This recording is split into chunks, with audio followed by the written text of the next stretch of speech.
حضرت شفاعت کے حوالے سے بھی ظاہر بات ہے کہ بہت اچھی معلومات ہمیں قرآن و حدیث کی روشنی میں ملتی ہے۔ یہاں میرا سوال یہ ہے کہ شفاعت کبریٰ سے کیا مراد ہے اور یہ کس کو حاصل ہوگی؟ شفاعت کی بہت سارے درجے ہیں، لیکن جو سب سے اس کا بلند درجہ ہے وہ شفاعت کبریٰ ہے۔ سبحان اور اللہ۔ یہ روئے زمین پر تمام مخلوقات میں شفاعت کبریٰ کا جو مقام اللہ تبارک و تعالیٰ نے عطا فرمایا وہ تاجدار کائنات کو عطا فرمایا ہے۔ سبحان اللہ۔ اور وہ کیا مقام و مرتبہ ہے؟ میدان محشر کا ایک دن 50,000 سال کے برابر ہے، سورج سوا نیزے پر ہے، زمین تانبے کی ہے، اور لوگ اس دن کی دہشت سے اور اس دن کے عذاب سے بڑے پریشان ہیں۔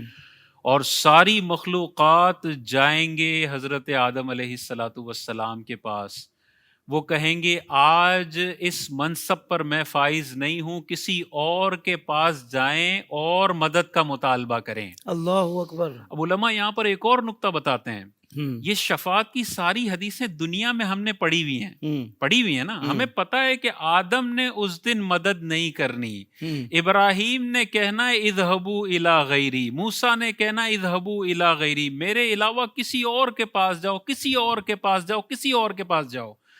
ہمیں سب کو پتا ہے میدان محشر میں صرف ایک ہستی ہے جنہوں نے ہماری مشکلیں حل کرنی ہیں، اللہ لیکن میدان محشر میں ہم پہلے آدم کے پاس کیوں جائیں گے؟ جب ہمیں دنیا میں بتا دیا گیا بخاری مسلم کی حدیثوں میں کہ مدد آخر میں نبی نے کرنی ہے، نبی کریم علیہ السلام نے، تو ڈائریکٹ امت نبی کریم کے پاس کیوں نہیں جا رہی؟ علماء اس کی شرح میں لکھتے ہیں میدان محشر میں اللہ یہ ساری حدیثیں امت کو بھلا دے گا، ان کو پتا چل جائے گا تو جو میری نبی کا پروٹوکول ایک سیٹ ہوا ہے کہ ساری مخلوقات منع کر دے گی، تو پتا چلے گا آج شفاعت کبریٰ کی چابی تاجدار کائنات کے پاس ہے۔ اللہ اکبر، اللہ اکبر۔ یہی وجہ نا میدان محشر کا جو پورا منظر ہے اس کی ایک حکمت علماء یہ بھی بیان فرماتے ہیں کہ ان کی شان محبوبی دکھائی جانے والی ہے۔ واہ جی واہ۔ فقط اتنا سبب ہے انعقاد بزم محشر کا کہ ان کی شان محبوبی دکھائی جانے والی ہے۔ واہ واہ۔ تو ہم سب یہ حدیثیں بھول جائیں گے، سارے انبیاء کے پاس روتے بلکتے جائیں گے، کافر بھی جائے گا، مسلمان بھی جائے گا، حساب شروع نہیں ہو رہا ہے اور ہم یہاں تک اپنے پسینوں میں ڈوبے ہوئے ہیں، ہم بہت زیادہ عذاب کے اندر ہیں، حساب و کتاب شروع ہو جائے۔ جب حضور علیہ السلام کے پاس کھربوں انسان جائیں گے، تاجدار کائنات اللہ کی بارگاہ میں سجدہ ریز ہوں گے اور اللہ کی ایسی حمد کریں گے کہ آج سے پہلے کسی نے ایسی حمد نہیں کی ہوگی۔ اللہ اکبر۔ اللہ تبارک و تعالیٰ کی رحمت جوش میں آئے گی۔ حضور علیہ السلام کو اللہ تبارک و تعالیٰ فرمائے گا اے حبیب آپ سر بلند کیجئے، آپ مانگیے، آپ کو عطا کیا جائے گا، آپ شفاعت کیجئے، آپ کی شفاعت قبول کی جائے گی۔ سبحان اللہ۔ اور پھر حضور علیہ السلام شفاعت فرمائیں گے تو حساب و کتاب کا دروازہ کھلے گا، حساب و کتاب شروع ہوگا، اور یہ وہ مقام ہوگا کہ اس وقت کافر ہو یا مسلمان ہو، ساری مخلوقات مل کے حضور علیہ السلام کی ایسی حمد کریں گے کہ ایسی حمد روئے زمین پر پہلے تاجدار کائنات کی نہیں کی گئی ہے۔ اور یہی وہ مقام محمود ہے جس کے بارے میں قرآن میں اللہ تعالیٰ نے ارشاد فرمایا اے حبیب ہم آپ کو ان قریب مقام محمود پر فائز فرمائیں گے۔ یہ وہ مقام محمود ہے کہ کھربوں انسان آدم سے لے کر آخری قیامت تک کے انسان تک شفاعت کبریٰ پانے کے بعد تاجدار کائنات کی ایسی حمد کریں گے کہ پہلے ایسی حمد نہیں کی گئی ہے۔ یہ مقام محمود ہے اور یہ شفاعت کبریٰ ہے۔ سبحان اللہ، سبحان اللہ۔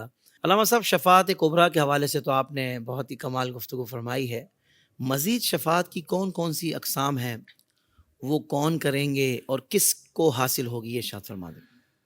اس حوالے سے سب سے پہلا بنیادی عقیدہ ہم سب کے ذہن میں ہونا چاہیے، یہ حدیث ہے حضور علیہ السلام کی۔ آقا کریم علیہ السلام نے بتا دیا قیامت کے دن شفاعت کس کو ملے گی۔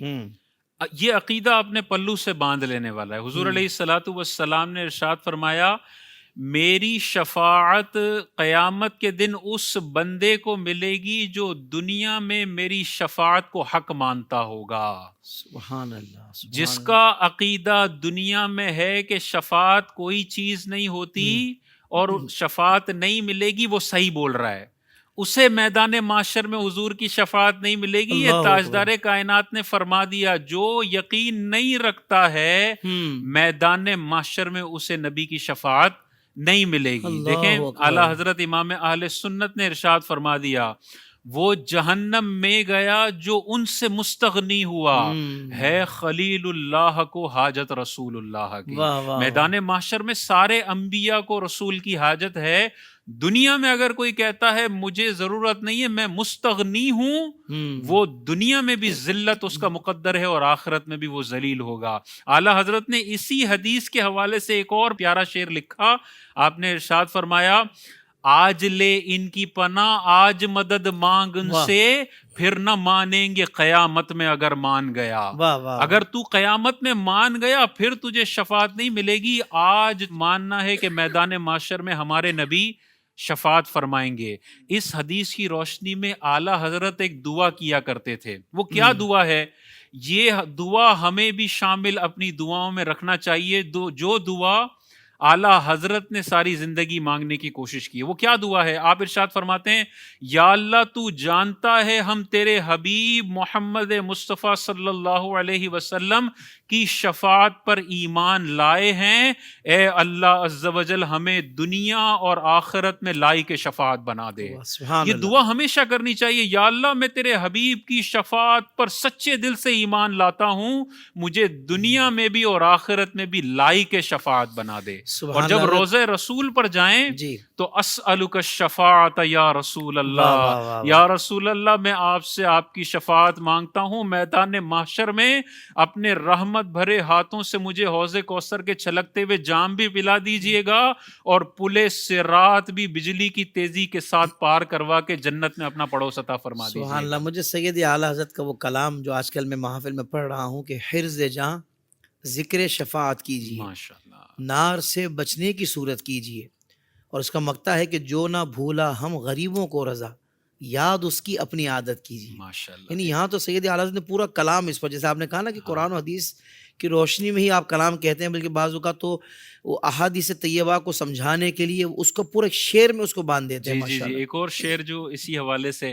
اعلیٰ حضرت امام اہل سنت نے ارشاد فرمایا، کیا ہی ذوق افزا شفاعت ہے تمہاری، واہ واہ، قرض لیتی ہے گناہ پرہیزگاری، واہ واہ. حضور نے ارشاد فرمایا میری شفاعت میرے امت کے کبیرہ گناہ کرنے والوں کے لیے ہے. اعلیٰ حضرت فرماتے ہیں حضور کی شفاعت کی چاشنی اور لذت جب پرہیزگار دیکھیں گے تو میدان معاشر میں گناہ گاروں سے کہیں گے تھوڑے گناہ ہمیں قرض میں دے دو تاکہ حضور کی شفاعت کے ٹھنڈے ٹھنڈے جام ہم بھی پینے کی سعادت حاصل کریں. اللہ اکبر. کیسا انداز ہے اعلیٰ حضرت کا، کیسا پیروتے ہیں لفظوں کو شعروں کے اندر کہ عقل حیران رہ جاتی ہے کہ کیسا اللہ تبارک و تعالیٰ نے اعلیٰ حضرت امام اہل سنت کو قلم اور لفظوں کا سمندر عطا فرمایا تھا. شفاعت کی جو اقسام ہیں، شیخ عبدالحق محدث دہلوی رحمۃ اللہ تعالیٰ نے شفاعت کی کچھ اقسام بیان فرمائی ہیں. ایک تو شفاعت عظمیٰ اور شفاعت کبریٰ ہے جس کا دروازہ تاجدار کائنات نے کھولنا ہے. ایک شفاعت ایسی ہے کہ جو بلا حساب و کتاب لوگوں کو جنت میں لے جانے والی ہے، یعنی ان کا حساب بھی نہیں ہوگا، وہ ڈائریکٹ حضور علیہ السلام کی شفاعت سے داخل جنت ہو جائیں گے.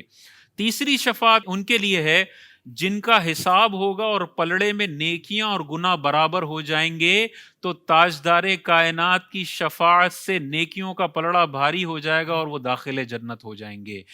چوتھی جو قسم ہے وہ لوگ ہیں جو دوزخ کے حقدار ہو جائیں گے، دوزخ کا فیصلہ ہو جائے گا، جہنم ان پر واجب ہو جائے گی.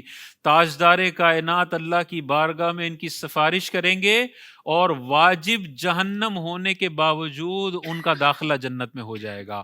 پانچویں جو قسم ہے، شاہ عبدالحق محدث دہلوی رحمۃ اللہ تعالیٰ علیہ ارشاد فرماتے ہیں، پانچویں وہ قسم ہے وہ ان لوگوں کے لیے ہے کہ جن کے لیے جنت کا فیصلہ ہو جائے گا، لیکن حضور شفاعت فرما کے ان کے مراتب کے اندر کروڑ گنا اضافہ فرما دیں واہ گے۔ واہ واہ، ایک شفاعت ایسی ہے جن کا حساب بھی ہوگا، گناہ زیادہ بھی ہوں گے، جہنم کا فیصلہ بھی ہو جائے گا، وہ جہنم میں چلے بھی جائیں گے، اور پھر اللہ تاجدار کائنات صلی جہنم اللہ سے علیہ انہیں وآلہ نکال وسلم۔ کر جنت کے اندر لے کر چلے جائیں گے۔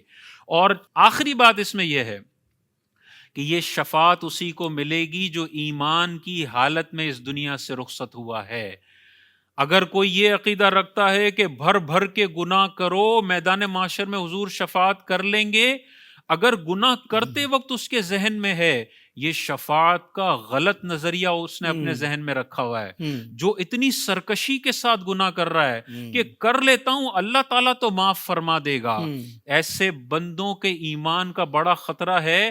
جو سرکشی کے ساتھ گناہ کرے اور گناہ کرتے وقت اس کے ذہن میں ہو اللہ تو معاف کرنے والا ہے، کھل کے اللہ کے احکامات کو اپنے پیروں تلے روندو، الیاذ باللہ، ایسے لوگوں کے بارے میں یہ خدشہ ہے کہ مرنے سے پہلے اللہ تعالیٰ ان کا ایمان بھی سلب کر لے گا۔ جو اللہ اتنی سرکشی کے ساتھ کر علامہ رہا ہے حافظ، اور مرتد ہو کر اگر یہ مرا، پھر دنیا کی کوئی طاقت اسے جہنم سے نہیں نکال سکتی، یہ اللہ تعالیٰ کا فیصلہ ہے۔ تو ہم نے اگر گناہ ہو گئے تو رسول کی شفاعت کی امید رکھنی ہے، لیکن شفاعت کی امید پر سرکشی اور دلیری کے ساتھ ہم نے گناہ نہیں کرنا۔ کیا کہنے، گناہ واہ واہ ہو واہ، گیا تو میدان معاشر میں حضور ہاتھ پکڑ کے انشاءاللہ جنت میں لے جائیں گے، لیکن سبحان گناہ کرنے سے پہلے یہ ذہنیت نہیں ہونی چاہیے۔ یہ کون کرے گا؟ سب سے پہلے تو تاجدار کائنات دروازہ کھولیں گے، پھر واہ، انبیاء کرام علیہم السلام کریں گے، پھر صحابہ کریں گے، پھر اولیاء اعظام کریں گے، علماء کو اللہ تبارک و تعالیٰ ارشاد فرمائے گا شہیدوں تم جنت میں جاؤ، اور علماء کو فرمائے گا علماء رکو اور لوگوں کی شفاعت کرو۔